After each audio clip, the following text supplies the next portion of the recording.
We'll guide you through how to download Slack on Windows. If you find this helpful, consider subscribing and liking the video. First, go to your web browser and navigate to slack.com. Once you're on the homepage, look for the Downloads section, usually located at the top of the page or in the footer. Click on it, and you'll be directed to a page where you can choose the version of Slack you need. Since we're focusing on Windows, click on the Download button under the Windows section. This will start downloading the Slack installer to your computer. Once the download is complete, go to your Downloads folder or wherever your browser saves files. Locate the Slack setup file. Double-click on it to open the installer. A window will pop up asking if you want to allow this app to make changes to your device. Click Yes. The Slack installer will then open.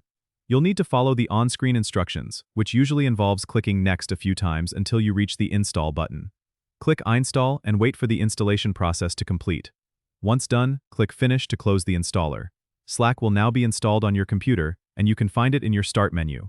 Click on the Slack icon to launch the app. If you already have a Slack account, you can log in using your credentials. If not, you can sign up for a new account directly from the app.